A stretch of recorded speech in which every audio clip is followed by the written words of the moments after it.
Right now, somewhere in your kitchen there's a piece of meat wrapped in plastic. You didn't hunt it. You didn't even see it die. You just picked it off a shelf, and your brain barely registered the transaction. But your ancestors' brains would have exploded at the sight of it. Free meat, no spear, no blood, no danger. What happened between then and now? You've probably heard the story. Ancient humans ate meat. Lots of it. Mammoths, giant deer, whatever they could bring down with a spear. The image is everywhere, cavemen gnawing on drumsticks around a fire. But the real answer is far stranger and far less meaty than you've been told. Here's the truth. For most of human evolutionary history, meat was a luxury, not a lifestyle. Most days, most meals, came from something far less dramatic. Roots, tubers, nuts, fruit, insects. Your ancestors were, for the vast majority of their existence, opportunistic omnivores who ate whatever the land handed them. And the land rarely handed them steak. Consider the Kongsan people of the Kalahari Desert, studied extensively by anthropologist Richard Lee in the 1960s. Lee found that despite living in a harsh, dry environment, the Kong derived roughly 60 to 80% of their calories from plant foods, particularly a starchy, protein-rich nut called the mongongo. Meat was prized. Meat was celebrated. But meat was not the daily bread. It was the exception, not the rule. Why does this matter? Because it rewires everything you think you know about the Paleo fantasy. Somewhere along the way, popular imagination turned hunter-gatherer into hunter and quietly dropped the gatherer. But gathering was the backbone. Hunting was the headline. And headlines, as you know, are not the whole story. Think about the math for a second. A hunt could fail, often did. An animal could run. Weather could turn. A spear could miss, but a bush full of berries doesn't run away. A patch of tubers doesn't outsmart you. Gathering was reliable. Hunting was a gamble. Which one do you think fed a family more consistently?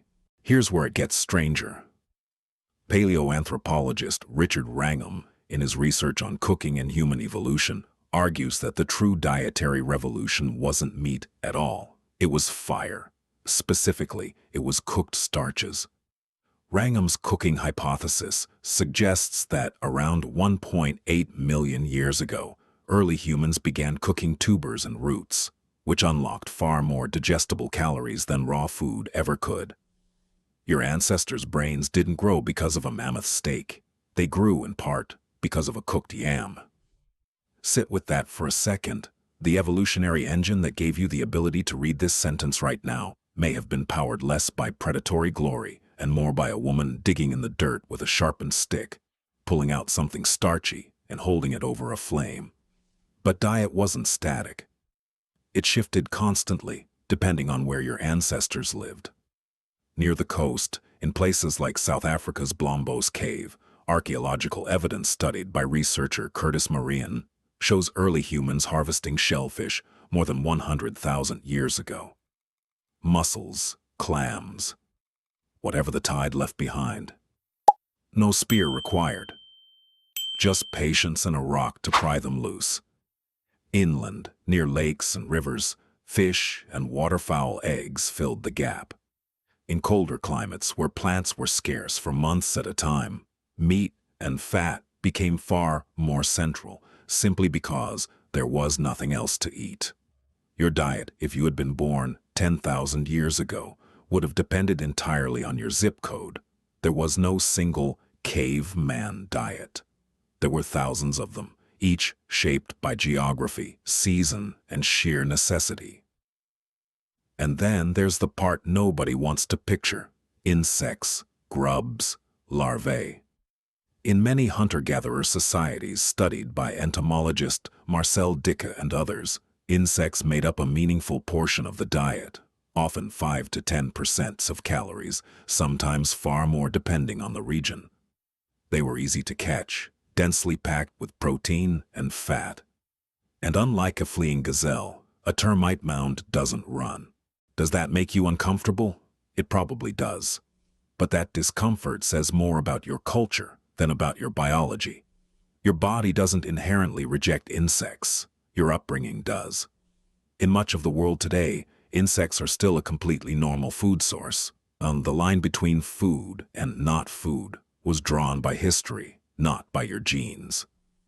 Now here's the twist that reframes everything. If your ancestors ate this way, mostly plants, some meat, some insects, whatever was locally available and seasonally reliable, then the entire premise of a fixed ancestral diet quietly falls apart.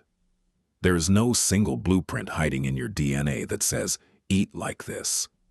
There's only flexibility, adaptability, a digestive system built to handle enormous variation, because variation is exactly what your ancestors faced, year after year, region after region. This flexibility came at a cost, though. Anthropologist Sarah Hrdy has pointed out that this kind of dietary unpredictability shaped more than just what humans ate. It shaped how they lived together. Food sharing wasn't generosity, it was survival insurance. If your hunt failed today, someone else's gathering succeeded, and you ate anyway, because tomorrow the roles might reverse. The modern instinct to share a meal, to feel warmth around a dinner table, may trace back to this ancient insurance policy against hunger. So why does the meat-heavy caveman myth persist so stubbornly? Partly because bones survive, and plants don't. Archaeologists find spear points lodged in mammoth ribs, dramatic and undeniable. They rarely find fossilized tubers or ancient berry stains. The evidence itself is biased toward meat. Not because meat mattered more, but because meat leaves better fingerprints. History, it turns out, has a survivorship bias problem. There's something almost unsettling in that. The story you were told about your ancestors wasn't necessarily wrong on purpose. It was just built from whatever happened to last. Bones last, roots rot, and so an entire origin myth got built on the leftovers, while the daily bread of digging, gathering, and cooking quietly disappeared from the record. What does this mean for you sitting here today? It means the primal, meat-craving caveman inside your head, the one diet culture loves to invoke, is mostly fiction. Your ancestors were not warriors chasing steak. They were foragers, planners, cooks, and opportunists, eating whatever the season allowed and sharing it when luck ran out. And maybe that's the more honest inheritance. Not a genetic mandate to eat like a predator, but a deep, ancient flexibility. The capacity to adapt to whatever is in front of you, plant or animal, familiar or strange, and make a meal of it. So, tonight, when you open your refrigerator and stare blankly at what's inside, deciding what to eat almost without thinking, you're doing something profoundly, quietly ancestral, not chasing anything, not hunting anything, just adapting, the same way your ancestors always did, to whatever the world happened to leave you.